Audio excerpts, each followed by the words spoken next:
सबके दिल की तमन्ना हो पूरी। बोलिए आमीन। आँख बंद करके सुनिए इस मिसरे को, पहुंच जाएंगे जहां के लिए हम दुआ करेंगे इंशाअल्लाह।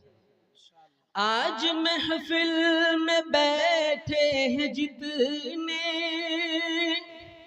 सबके दिल की तमन्ना हो पूरी। सबको हाजी बना दे तो मौला, मैं तड़प कर दुआ कर रहा हूँ। सबको हाजी बना दे तो मौला, मैं तड़प कर दुआ कर रहा हूँ। बोलिए आमीन। आज बैनर में आप देखेंगे जलसा वाले चंदा भी किए, आपने चंदा भी दिया अपने अपने गांव में। लिखा है ये तामीर मस्जिद के उन्वान पर आज का ये जलसा है, तामीर मस्जिद के उन्वान पर। तो मैं आप हजरात के सामने एक नए मौजू पर तकरीर करता हूं। ये मेरी आदत है कि मैं इलाके के लोगों के जहन और मिजाज के हिसाब से बात भी करता हूं और उसी तरह का उन्वान भी इख्तियार करता हूं। आप हजरात आज ऐसी नई बातें इंशाअल्लाह सुनेंगे कि आपके इल्म में और अमल में दोनों में इजाफा होगा इंशाअल्लाह। सुनेंगे ना? मुझे सिर्फ 35 मिनट और तकरीर करनी है। कितनी? उसके बाद बड़े हजरत आएंगे, उनकी बात सुनकर दुआ करके घर पे चले जाएंगे। सबसे पहले मैं आपको एक वाकया सुनाता हूं। एक वाकया तो किताबों के अंदर मौजूद है और एक वाकया मैंने हमारे इलाके के एक शेखुल हदीस के जबान से सुना है। दोनों वाकया एक ही है, लेकिन दोनों के ताबीर और रास्ते में फर्क है। एक बहुत बड़ा बादशाह था, करोड़पति बादशाह। कितना पति? उसने एक मर्तबा ये सोच लिया मुझे खैर खुदा के खाने खुदा बनाना है, मुझे अल्लाह के लिए घर बनाना। इसलिए कि उन्होंने ये हदीस सुन ली थी, मम बना लिल्लाहि मस्जिदन बनल्लाहु लहू बैतन फिल जन्ना। रुए जमीन में जो मस्जिद बनाएगा, रब्बे परवरदिगार जन्नत में उनके लिए महल तामीर करेगा। हम और आप तो सोच भी नहीं सकते 5 लाख 10 लाख की मस्जिद हम नहीं बना सकते, मगर जो करोड़पति हो करोड़ों पति हो उनके लिए कोई मुश्किल नहीं। 10-20 लाख एक तरफ कर देंगे, एक मस्जिद अकेला बनाने पर कुदरत रखते हैं।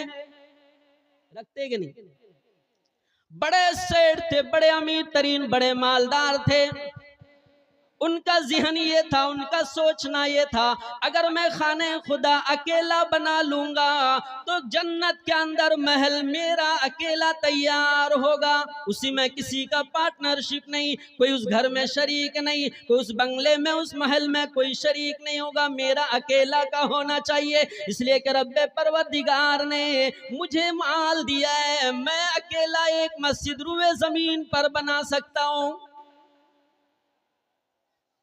मगर एक बात मैं बीच में अर्ज कर दूं, वाकया तो सुनेंगे हम करोड़पति के हिसाब से, लेकिन इस वाकये के आखिर में नतीजे पर जो हम पहुंचेंगे ना, तो यहां पर जितने हजरात बैठे हैं सब कोई ये बात सुनकर इस नतीजे पर पहुंचेंगे कि मैं भी जन्नत में अकेला एक बंगले का मालिक बन सकता हूं। अब ये बात जहन में रखकर आप मेरी तकरीर सुनिए। बहुत बड़ा अमीर तरीन सेठ आदमी ने यो कह दिया, बैतुल्लाह अल्लाह का घर मैं अकेला बनाऊंगा।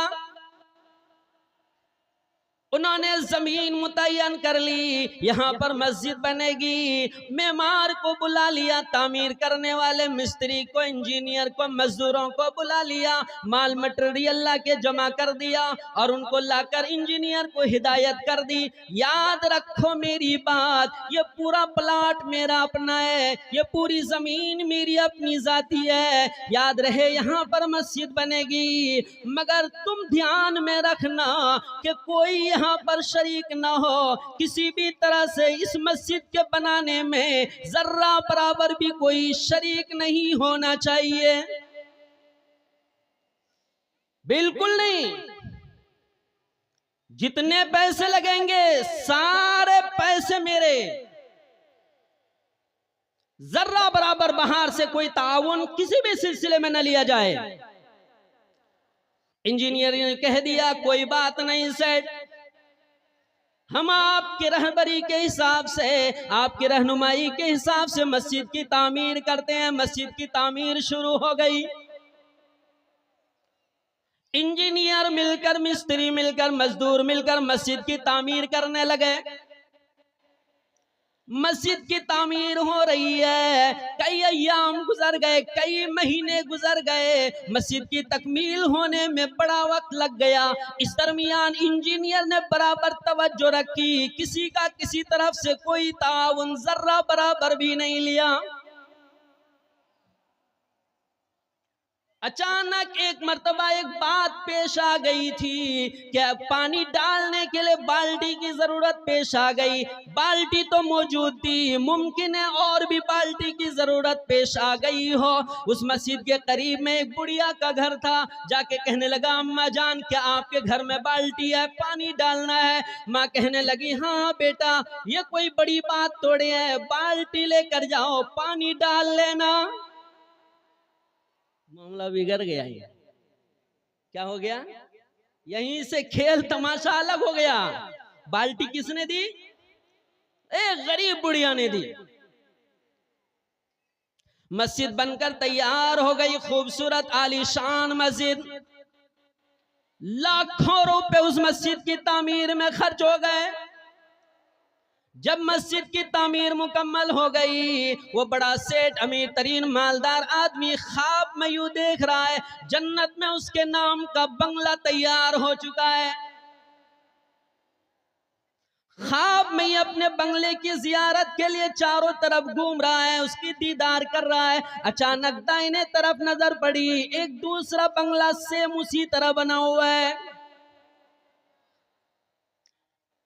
वो बड़ा अमीर तरीन सेठ आदमी हैरान है, परेशान है। क्या बात है, क्या वजह है? मेरे प्लाट के अंदर मस्जिद तो मैंने अकेली बनाई थी, मस्जिद में मेरे बनाने में कोई शरीक नहीं था, फिर क्या वजह है? जन्नत के बंगले के प्लाट में ये किसका बंगला खड़ा है?